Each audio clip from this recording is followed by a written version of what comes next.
नमस्कार दोस्तों, स्वागत है आपका अपना यूट्यूब चैनल टुडे एग्जाम पर। दोस्तों आज है 9 सितंबर 2022 और आज आरआरबी ग्रुप डी की एग्जाम थी। प्रथम पाली की एग्जाम समाप्त हो चुकी है। प्रथम पाली की एग्जाम में जीके जीएस सेक्शन से जो भी प्रश्न पूछे गए सभी प्रश्नों को लेकर आ गए हैं। दोस्तों आज लेवल जो है थोड़ा सा घुमाया गया है। यहाँ पर मैथ का जो है बहुत सारे टॉपिक को स्किप ही कर दिया गया और यहाँ पर जीके जीएस में भी बहुत सारे टॉपिक को जो है स्किप कर दिया गया है। तो देखिए कौन कौन सा प्रश्न आज पूछा गया था। एक प्रश्न पूछा गया था, वित्त आयोग का गठन किस अनुच्छेद के अनुसार किया जाता है। ये आपको मैं बताया हूं, जब मैं बताता हूं अब एक्स्ट्रा फैक्ट के साथ तब। तो अनुच्छेद 280 में जो है वित्त आयोग का गठन किया जाता है राष्ट्रपति के द्वारा। ये पंचवर्षीय निकाय होती है, 5 वर्षों के लिए किया जाता है और वर्तमान में 15वें वित्त आयोग के अध्यक्ष जो है NK सिंह है, नंद कुमार सिंह है। तो आपको ये बात भी ध्यान रखना है। चलते हैं आगे। और अनुच्छेद 112 में जो है वार्षिक वित्तीय विवरण का विवरण है बजट का, जो कल पूछा गया था। एक प्रश्न पूछा गया था, फिर से ये रिपीट किया वही प्रश्न है, किसी तत्व की परमाणु क्रमांक 6 है तो संयोजकता क्या होगी, वैलेंसी। तो यहाँ पे जो है 4 हो जाएगा। अब आप जानते हैं परमाणु क्रमांक 6 वाला तत्व जो है आपका है कार्बन। कार्बन के परमाणु क्रमांक होते हैं 6। अगर आपको इलेक्ट्रॉनिक विन्यास लिखने आता है तो आप संयोजकता आसानी से निकाल सकते हैं। इलेक्ट्रॉनिक विन्यास कैसे निकलते हैं, 1s2 2s2 2p2। अगर 8 गो होता तो 2p6 लिखते, लेकिन 6 गो है तो बाहरी कक्षा यानी दूसरी कक्षा में कितना हो गया, 2 और 2 4 गो हुआ, तो यहाँ पे 4 जो हो जाएगा आपका संयोजकता हो जाएगा। निम्न में से कौन सा उत्सर्जी अंग है, इस प्रकार का एक प्रश्न आया था। तो उत्सर्जी अंग में मूत्र वाहिनी, किडनी, ये सब उत्सर्जी अंग है। इसके अलावा जो ऑप्शन में रहा होगा वही राइट आंसर हो जाएगा। आज जो न्यूमेरिकल पूछा है काफी इजी पूछा है कि 3 10-10 ओम के 3 गो प्रतिरोध है। आज जो है श्रेणी समांतर क्रम में जुड़ा हुआ था। आप वोल्टता दिया 6 वोल्ट दे दिया था, धारा का मान पूछ रहा था तो नहीं निकाल लीजिएगा। V बराबर IR यही से करना है, ओम के नियम में सब दिन सिखाते हैं आपको। तो समानांतर क्रम में टोटल रेजिस्टेंस निकालने आपको आना चाहिए। 1/R बराबर 1/R1 plus 1/R2 plus 1/R3 होती है, क्योंकि यहाँ 3 गो प्रतिरोध लगा है 10-10 ओम का। तो 1/R बराबर 1/10 प्लस 1/10 और प्लस 1/10। 10 LCM ले लीजिएगा तो ऊपर में 3/10 हो जाएगा। तो R का वैल्यू कितना हो गया, 10/3 हो जाएगा, उलट जाएगा ना। 1/R बराबर 3/10 होगा तो R का वैल्यू कितना हो जाएगा, 10/3 ओम। अब आपका निकल गया 10/3 ओम जो है V बराबर RI होता है और RI का मान आपको निकालना है। वोल्टता का मान दे दिया है 6 वोल्ट। तो 2 3 6 2 5 के 10, तब 9/5 एम्पियर होगा। इसको काटिएगा ना तो 1 4 5 40, तो 8 5 के 40, तो 1.8 एम्पियर की धारा जो है परिपथ से फ्लो होगी। चलते हैं आगे।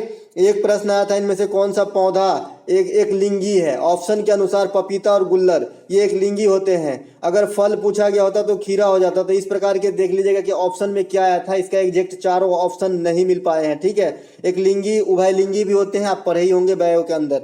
एक प्रश्न आया था, ITCZ का फुल फॉर्म क्या होता है। तो ITCZ का फुल फॉर्म होता है इंटर ट्रॉपिकल मतलब कन्वर्जेंस जोन। तो ये वो जोन होता है जो इक्वेटर जो होता है ना, इक्वेटर ज्योग्राफी में आप पढ़ते हैं तो उसके नजदीक का जो जोन है उसे ही कहा जाता है ITCZ जोन। और इसके फॉर्म में एक और क्वेश्चन रख लीजिए, SEG, इसे कहते हैं स्पेशल इकोनॉमिक जोन, ठीक है। चलते हैं आगे। एक प्रश्न पूछा गया था, कार्बोहाइड्रेट का पाचन कहाँ से शुरू होता है। ये भी रिपीट किया हुआ प्रश्न है। अगर आपसे पूछता है कि भोजन का पाचन कहाँ से शुरू होता है तो आपका आंसर क्या होता है, मुख से, मुंह से। तो यहाँ से कार्बोहाइड्रेट नाम दे दिया गया क्योंकि भोजन में तो कार्बोहाइड्रेट वगैरह सब जो रहता था, लेकिन यहाँ पे पता है कहाँ से शुरू होता है। अगर ये पूछा गया होता कि पूर्णतः कहाँ पचता है तो आंसर बदल जाता, लेकिन यहाँ पे पूछा गया कहाँ से शुरू होता है तो मुंह से होगा, मुख से। मुख से शुरू होता है कार्बोहाइड्रेट का पाचन। यहाँ पे जो लार होती है ना, मुख से जो लार निकलती है उसमें जो है आपका एंजाइम पाया जाता है, टाइलिन और एमाइलेज। तो यही टाइलिन और एमाइलेज जो है मांड पे पचाने का काम करता है, ठीक है। चलते हैं आगे। भोजन का पाचन मुख से ही शुरू होता है, ये भी बात रख लिए। सबसे अधिक समय तक जो है भोजन आपका जो है स्मॉल इंस्टेंटाइन है ना, छोटी आंत, उसमें रहती है। तो आपको ये बात भी ध्यान रखना है। साथ ही साथ प्रोटीन को पचाने वाला जो एंजाइम है ये भी पूछा जाता है।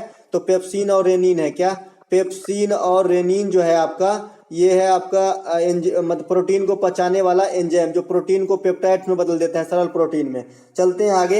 एक प्रश्न पूछा गया था, ये भी रिपीट किया गया, SSC MTS में पूछा गया था ये क्वेश्चन और आज यहाँ पर पूछ दिया था। जब भी TCS वाला क्वेश्चन सेट करें ना तो SSC का भी पैटर्न जरूर फॉलो कीजिए, खास करके जीके जीएस में। इसीलिए मैं MTS से ही बताते आ रहा हूँ, ग्रुप डी में भी काम आएगा क्योंकि इस बार एग्जाम TCS कराने वाले हैं। कोक बरोक भाषा किस राज्य से संबंधित है। दोस्तों कोक बरोक भाषा जो है त्रिपुरा राज्य से संबंधित है, ठीक है। त्रिपुरा ये साथ ही साथ ये बांग्लादेश में भी बोला जाता है, तो आपको ये बात भी ध्यान रखना है। कोकबोरोक भाषा जो है त्रिपुरा भारतीय राज्य में बोला जाता है और बांग्लादेश में भी बोला जाता है। तो आपको ये बात ध्यान रखना है। लाई हरोबा त्यौहार त्रिपुरा के लिए इंपॉर्टेंट त्यौहार है, तो आने वाले समय में जो है इसको ध्यान में रखना है। एक प्रश्न पूछा गया था कि वर्ष 2022 का जो ये अपना महिला हॉकी टूर्नामेंट है ये कहाँ पर आयोजित किए गए थे। तो 2022 का जो महिला हॉकी टूर्नामेंट है ये स्पेन और नीदरलैंड में हुआ है। अभी महिला वर्ल्ड कप जो हुआ था ये न्यूजीलैंड में हुआ है, T20 वाला। इसे भी पूछने की संभावित है, मतलब पूछा जा सकता है। और पुरुष वाला जो T20 वर्ल्ड कप हुआ है ये आपका हुआ है 2021 का, अभी 2022 वाला हुए नहीं, तो ये UAE में हुआ है, ठीक है, UAE और ओमान में हुआ है। तो आपको ये बात भी ध्यान रखना है, दोनों बात ध्यान रखना है। 2021 में जो पुरुष वाला T20 हुआ है ना ये UAE संयुक्त अरब अमीरात और ओमान संयुक्त रूप से हुआ है, और जो महिला वाला T20 अभी लेटेस्ट वाला हुआ है ये आपका न्यूजीलैंड में हुआ है। तो ये दोनों बात याद रखना है। साथ ही साथ स्पेन और नीदरलैंड में 2022 का महिला हॉकी टूर्नामेंट हुआ है।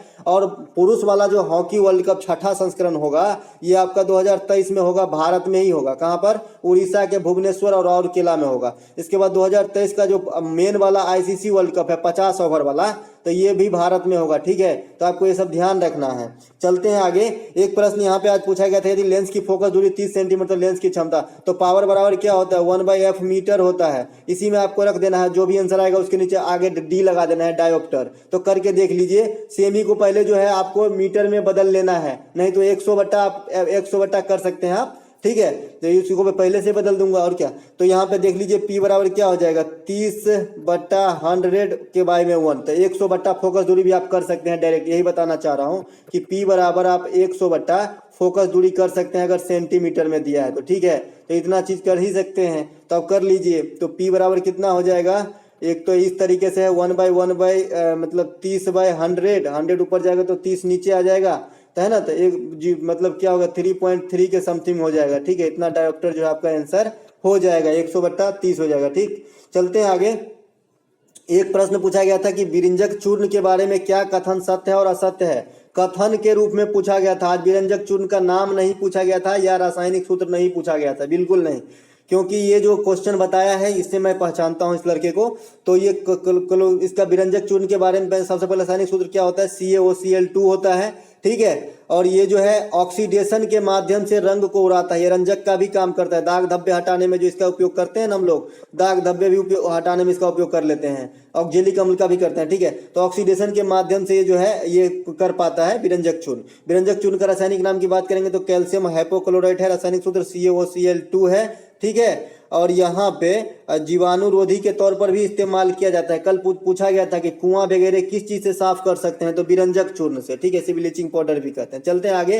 एक प्रश्न पूछा गया था कि भारत में किस प्रकार का जलवायु पाया जाता है, तो उष्णकटिबंधीय मानसूनी जलवायु पाया जाता है। अपने यहाँ विंटर मतलब गर्मी बरसात, तो मानसूनी जलवायु है ना, ठीक है। चलते हैं आगे। भारत में अधिकांश वर्षा जो है किस मानसून में होता है, कल भी बताया था और आने वाले शिफ्ट में ये छपेंगे, VVI करके रखिएगा।